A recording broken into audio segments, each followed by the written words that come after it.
அதே மாதிரி வந்து பார்த்திங்க அப்படின்னு சொன்னால் எம்பிசியில் வந்து 155, அடுத்தது 150, இது வந்து 2 நீங்கள் பார்த்தீங்கன்னா தெளிவாகவே நான் போட்டிருப்பேன். இந்த கட் ஆஃப்லேருந்து ஒரு ப்ளஸ் ஆர் மைனஸ் நான் என்ன போட்டிருக்கனோ அந்த மாதிரி தான் வந்து இந்த ப்ரெடிக்ஷன் வருமே தவிர ரொம்ப டிஃப்ரெண்ட் வராது. அதுவும் வந்து நான் ப்ளஸ் ஆர் மைனஸ் போட்டிருந்தாலும் இந்த இதை பொறுத்த வரைக்கும் ப்ளஸ் ஆர் மைனஸ் 5ன்னு வராது, plus R minus 2 to 3 questions தான் வரும். அதையும் நான் சொல்லிடுறேன். நான் ஒரு இதுக்காக நான் 5ன்னு நான் போட்டிருக்கேன். இந்த பக்கம் எல்லாமே ப்ளஸ் ஆர் மைனஸ் 3 தான், சரிங்களா? அதே மாதிரி எஸ்சி, அடுத்தது எஸ்சிஏ, எஸ்டி, அடுத்தது டெஸ்டியூட் விடோ, அவங்களுக்கும் நான் போட்டிருக்கேன் பாருங்கள். அடுத்தது பிஎஸ்டிஎம், இதெல்லாம் வந்து பார்த்திங்கன்னா நார்மல். பிஎஸ்டிஎம்க்கு வந்து பார்த்திங்கன்னா இதிலேருந்து நான் என்ன போட்டிருக்கணும் அதுலேருந்து 5லேருந்து 7 கொஷின் வந்து குறைச்சிக்கோங்க.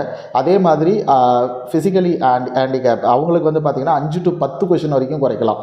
ஸோ கிட்டத்தட்ட வந்து இதுதான் வந்து. அப்புறம் எக்ஸ் சர்வீஸ் மேனுக்கு வந்து 10 ப்ளஸ் ஆர் மைனஸ், சரிங்களா? அதாவது ப்ளஸ் ஆர்